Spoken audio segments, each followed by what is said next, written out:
cutting room. Elabeth leaned against the counter and thumbed through the latest Rolling Stone, occasionally glancing up, keeping tabs on the store. She hated being caught unaware at the register, gawking at photo spreads of Gwen Stefani. Through heavily lined lids, she surveyed her domain, Video Castle.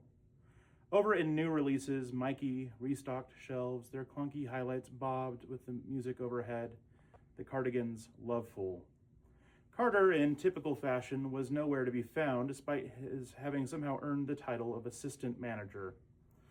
A few customers lingered in the horror and comedy sections while a kid agonized over his video game selection, Resident Evil or GoldenEye 007. Wes languished in rewinding hell, lamenting over the evils of people who oppose the Be Kind, Rewind golden rule. Carter reappeared, lugging a bin of clamshelled tapes. If those aren't rewound, Wes might snap. You realize that, right? Elabeth said.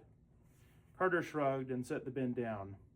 It's bound to happen one of these days. That's the spirit. The bell over the door jangled, and Carter, not bothering to look up from sorting tapes, reflexively said, "Welcome to Video Castle, home of the Rewind Rewards program." "Oh, hey," Elabeth called out. "She returns." "What?" Carter glanced up, then broke into a grin. "Parker, you're back. How was Greece, right?"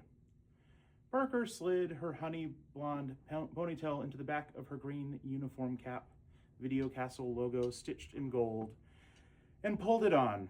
"Oh, hi, Carter," she replied. "Yeah, Greece and parts of Italy." Parker's face brightened as she waved. "Hey, El, long time no see." "Hey," Elabeth started. Carter cut her off. "Italy too. Wow, I bet it was beautiful. Food. I want to hear all about it." Parker kept her gaze glued to the floor and muttered, "Chickpeas and pasta as far as the eye could see." "Well, hey, I was hoping for a phone call. I got you that international calling card and everything." Carter poked out his bottom lip, reminding Elabeth of petulant children denied their favorite candy at the register. "Yeah, I lost it. Went to call. It must have fallen out of my wallet. Sorry about that."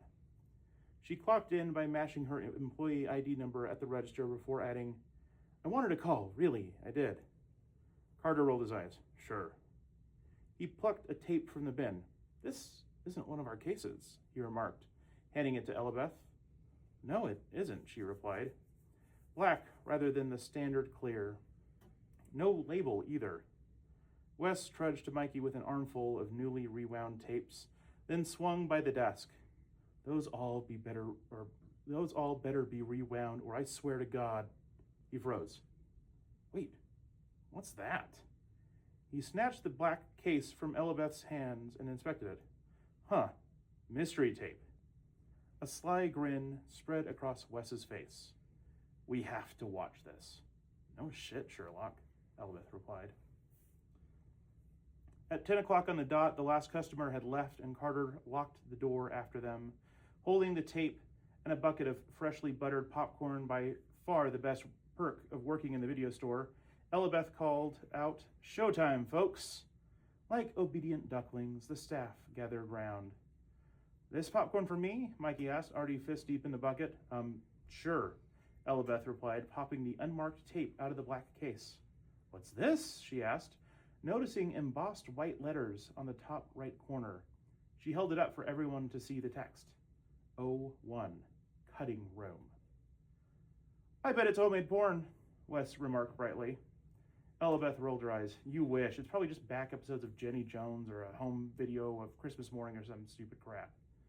She popped the tape into the VCR. The speakers gave a sharp whine, and the screen flickered. Black, white, gray. A face materialized, and Mikey yelped, sloshing Pepsi on the counter. "Chill out, it's a mask," Carter said, lip curling. "Be a man about it, won't you?" Mikey wasn't a fan of horror or thrillers, abhorring jump scares, hence their preference for indie films or romance. Carter took any opportunity to be a total dick to Mikey, or as he sometimes called them, out of Mikey's earshot, of course, Video Castle's resident queer. "Don't start with your phobic shit," Elizabeth said, shooting Carter a poisonous glare. Ignoring her, Carter scratched his stubbled chin and peered closer. I've seen that mask before. Kind of looks like the haunted mask, Wes said. You know, from Goosebumps. Carter shot him a look. Isn't that little kid garbage? Wes gestured toward the scene. Does this look like kitty garbage? The craggy, green-tinted face drew closer to the camera. Latex-gloved hands reached out. The screen shook as the masked figure grabbed the camera, giving the clustered co-workers a momentary view of a white checkered ceiling, studded with those bright fluorescent lights often seen in dentist's office or on ER. You see the eyes? Elizabeth asked. They're wearing yellow contacts, really getting into character. Shakiness ceased and the camera zoomed in on pale pink skin, stomach based on the belly button. Parker moved towards the VCR. Guys, we probably shouldn't watch this. Let's shut it. Wes cut her off and triumphantly exclaimed, I told you it's porn. He fist pumped. Fuck yeah, porn.